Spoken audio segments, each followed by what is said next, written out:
സംഭവം school leader തെരഞ്ഞെടുപ്പാണ്. അങ്ങനെ ഇങ്ങനെ ഒന്നും തെരഞ്ഞെടുത്താൽ പോരാ. നമ്മളൊക്കെ സ്കൂൾ ലീഡറെയൊക്കെ തെരഞ്ഞെടുത്തിട്ടുണ്ട്, ക്ലാസ് ലീഡറെയൊക്കെ തെരഞ്ഞെടുത്തിട്ടുണ്ട് അല്ലേ? അങ്ങനെ പേപ്പറൊക്കെ ചുരുട്ടി ഒരു പെട്ടിയിലൊക്കെ ഇട്ട് ചെറിയ രീതിയിലൊന്നും പോരാ, എല്ലാം അതിന്റെ മുറ പോലെ തന്നെ നടത്തണം. അങ്ങനെ സ്കൂളിലേക്ക് ബാലറ്റ് പെട്ടികളെത്തി, പോളിംഗ് ഏജന്റുകൾ സ്കൂളിലെത്തി. സംഘർഷ സാധ്യതയൊക്കെ ഉണ്ടോ എന്ന് നമ്മുടെ സ്റ്റുഡന്റ് പോലീസൊക്കെ പരിശോധിക്കുക വരെ ചെയ്തു. മലപ്പുറം ജില്ലയിലെ കരുവാരക്കുണ്ട് ദാറുന്നജാത്ത് ഓർഫനേജ് UP സ്കൂളിലെ ലീഡർ തെരഞ്ഞെടുപ്പാണ് വേറെ ലെവലായി മാറിയിരിക്കുന്നത്.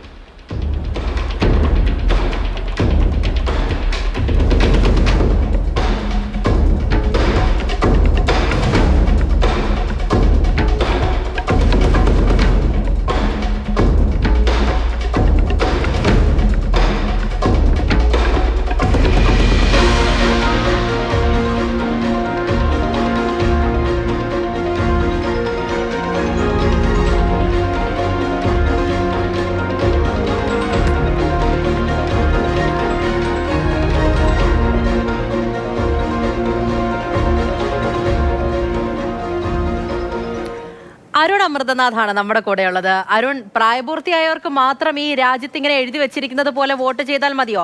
സ്കൂൾ കുട്ടികൾ, കോളേജിലെ പിള്ളേര്, ഇവരെല്ലാം ആ രീതിയിൽ തന്നെ വോട്ട് ചെയ്ത് മുന്നിലേക്ക് വരണമല്ലേ? ശരിക്കും ഈ കുട്ടികളുടെ ഒരുക്കങ്ങൾ കാണുമ്പോൾ ഒരുപാട് സന്തോഷം തോന്നുന്നുണ്ട്. ഭാവിയിൽ ഇങ്ങനെ വളർന്നു വരേണ്ട ആൾക്കാരാണ്. പ്രായപൂർത്തിയായി കഴിഞ്ഞാൽ നമ്മളൊക്കെ വോട്ട് ചെയ്ത് മുന്നോട്ട് പോകുന്ന പോലെ നമ്മുടെ ജനാധിപത്യ വ്യവസ്ഥയിൽ മുഖ്യ പങ്കാളികളാകേണ്ടവരാണ്. അവരിപ്പോഴേ തയ്യാറെടുക്കുകയാണ്, അങ്ങനെ വേണം പറയാൻ. പൂജ എന്തായാലും ആ പേപ്പറൊക്കെ ചുരുട്ടിയിടുന്ന ആ ഓർമ്മയിലേക്ക് പോയല്ലേ. ഞാനും അതാണ് ആദ്യം ചിന്തിച്ചത്. നമ്മുടെയൊക്കെ കുട്ടിക്കാലത്ത് അങ്ങനെയായിരുന്നല്ലോ.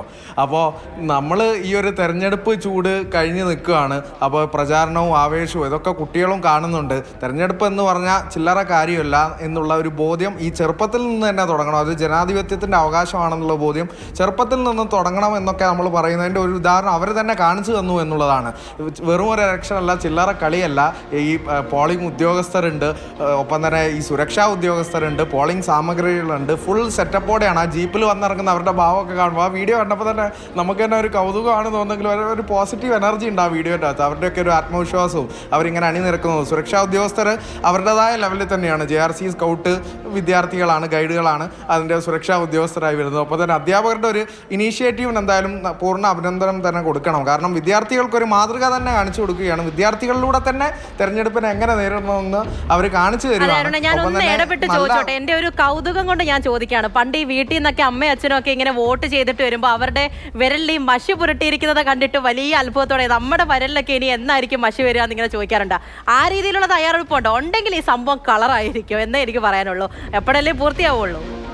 അതെ അതെ അതെ ഞാനും അത് ചിന്തിച്ചു. അങ്ങനെ അത് എനിക്ക് വ്യക്തമല്ല, അങ്ങനെ ഒരു സെറ്റപ്പ് കൂടെ ഉണ്ടോ എന്നറിയില്ല. പക്ഷെ അതും കൂടെ ഉണ്ടെങ്കിൽ പൂജ പറഞ്ഞതുപോലെ കളറായി. ഇനി അവരുടെ അറിവിലേക്ക് ഇനി 2 ദിവസം കൂടെ ഉണ്ട്, അതുകൂടെ ഒന്ന് സെറ്റ് ചെയ്യാനില്ലെങ്കിൽ നമ്മുടെ വക ഒരു നിർദ്ദേശമായിട്ട് കൂടെ വെക്കാം. അപ്പോൾ നമ്മുടെയൊക്കെ ചെറുപ്പകാലത്ത് നമ്മളെ വലിയൊരു ആഗ്രഹമാണല്ലോ ഈ മഷി പുരട്ടി വരുന്നത് കാണാൻ നമ്മൾ കാത്തിരിക്കും. നമ്മളെ ഒരു ഗൃഹാതുരത്വം ഓർമ്മകളാണ് അതൊക്കെ. അപ്പോൾ എന്തായാലും കുട്ടികൾക്ക് ഇപ്പോഴും തന്നെ അത് പുരട്ടാനുള്ളൊരു സമയം കൂടി ഉണ്ടാവട്ടെ എന്നുള്ളത് കൂടിയാണ്. അപ്പോൾ അതുകൂടെ ഞാൻ പൂജ പറഞ്ഞതായിട്ട് എന്തായാലും വിദ്യാർത്ഥികളെ കൂടെ അറിയിച്ചേക്കാം. അങ്ങനെ ഒരു സെറ്റപ്പ് അവർ ഒരുക്കുന്നില്ലെങ്കിൽ. അപ്പോൾ മികച്ച ഒരു ലീഡറെ തന്നെ അവർക്ക് തിരഞ്ഞെടുക്കാൻ പറ്റട്ടെ. ജനാധിപത്യത്തിന്റെ ആദ്യ പാഠം തന്നെ അവർ പഠിച്ചിരിക്കുകയാണ്. അതിന്റെ ഒരു മോഡൽ തന്നെ അവർ കാണിച്ചു തന്നിരിക്കുകയാണ് എന്നുള്ളത് തന്നെയാണ് പൂജ.